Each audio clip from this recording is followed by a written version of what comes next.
This is Hammer and Kavazanjian Farms, and it is a Wisconsin crop farm. And we grow corn for grain, we grow soybeans, some of which are tofu, edible soybeans, and we grow small grains, mostly winter wheat, but we're now trying to get some barley into our rotation. So basically, our farming operation consists of approximately 1,900 acres. We were one of the first ones that were doing strip till. We've went through various configurations of equipment, tried to obtain a strip till practice or no-till practice that would fit our expectations. We finally are starting to see some of the results here, and we're finally seeing equipment that can do the job what we want it to do. I'm an independent crop consultant.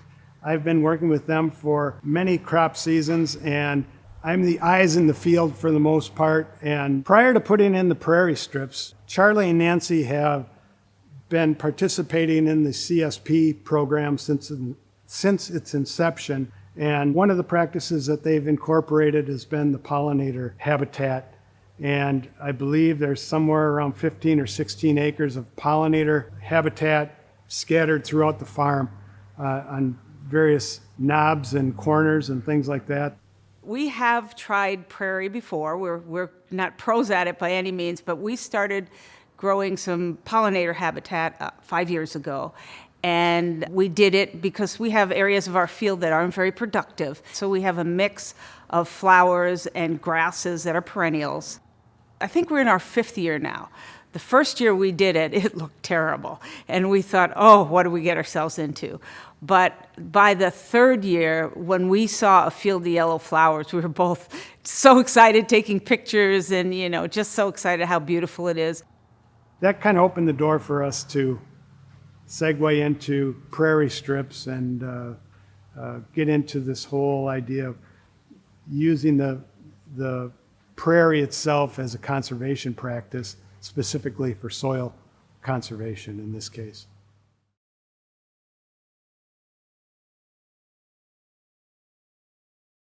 I take on the role of, hey, I see a resource issue out here. Let's talk about it, see what we can do to address it.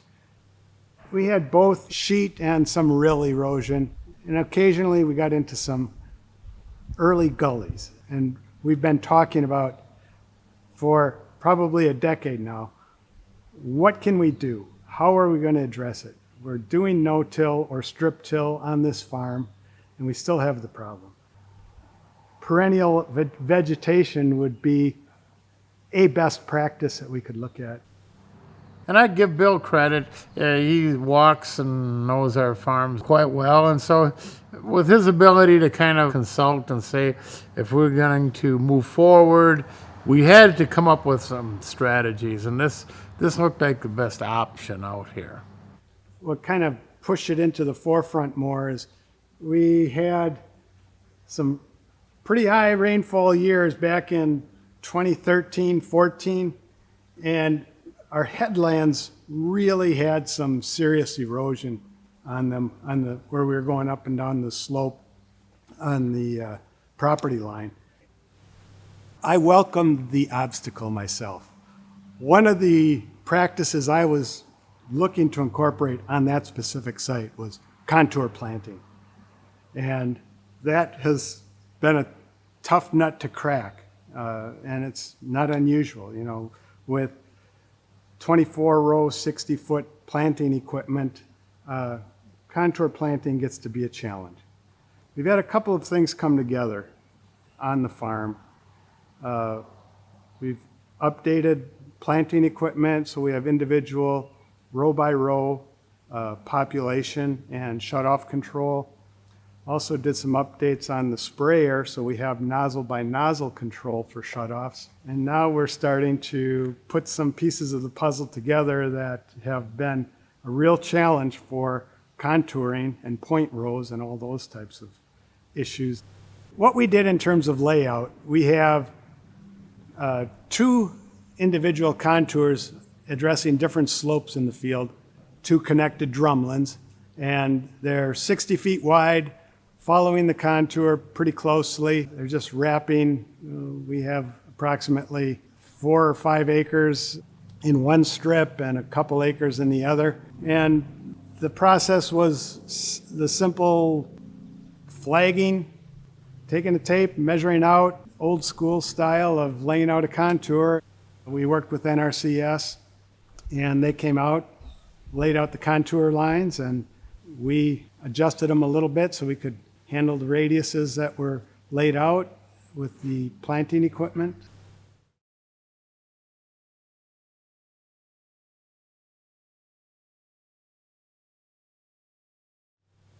It was in December. We were doing it at that point because we wanted to make sure we were getting our seed on the surface. We had a drill that was equipped to handle the prairie seeds. We wanted to do it when it was frozen, so we weren't burying things too deep. We were successful in that regard. One thing we didn't anticipate was the inability to see the drill marks after the first contour was planted. The operator was pulling his hair out, so we ended up flagging every pass, so he had something to guide him as he went through the process. We used a very old tie drill, which was equipped with a specialty seed box for the fluffy prairie grasses primarily, as well as a three bin drill.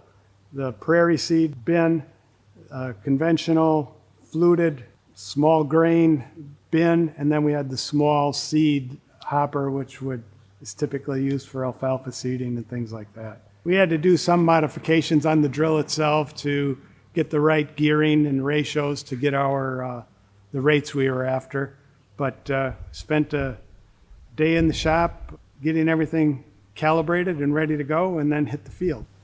We saw the utility that we could potentially get in a conservation practice like this by having native species as well, which are highly competitive, deeply rooted, also provide an abundance of insect diversity.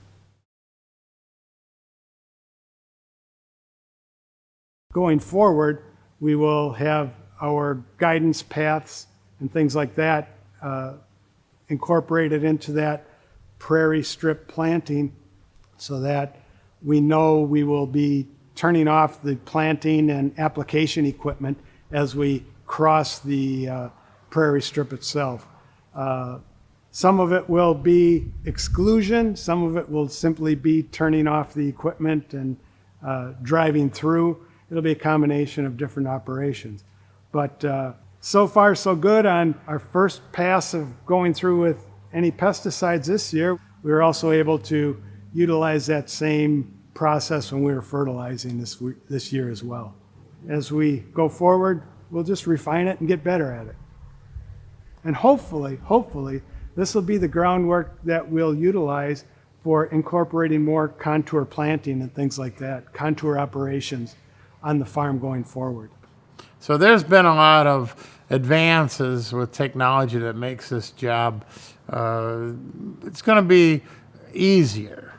It's not real easy, otherwise everybody would be doing it right. But it's a challenge, there's no question about it, but I think we're up to the task. And the old adage is walk before you run. So this is a good opportunity to walk into it.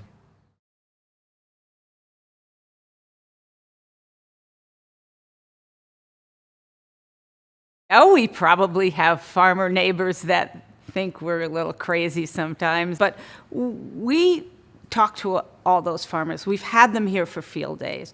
They've walked our fields, and my husband talks to a lot of farmers, and I talk to a lot of farmers. So maybe some of them do think we're crazy, but it doesn't bother us, and maybe a few of them have learned something from us, I hope.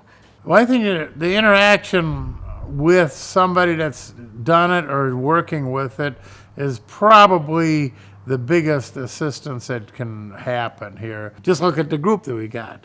There were a lot of people are coming on board. They want to learn, but they're a little skeptical too of what what's out there. The farm groups, like we're dealing with in Dodge County, our Dodge County Farmers Group, is very hungry for additional practices. Everybody that I encounter who's farming has something that they want to do on their operation. And it's a matter of having the venue to have the conversation. And that's what the farmer group has allowed us to do quite well.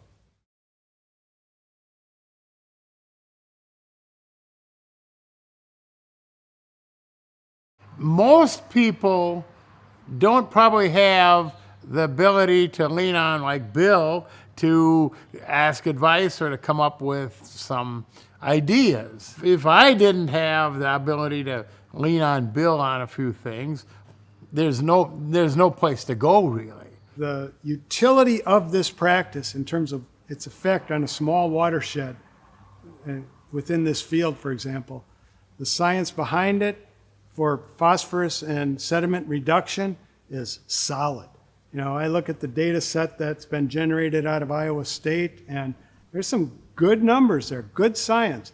And it gives me as an advisor more confidence in going forward and saying, hey, we can get some mileage out of this that goes beyond just the strip itself.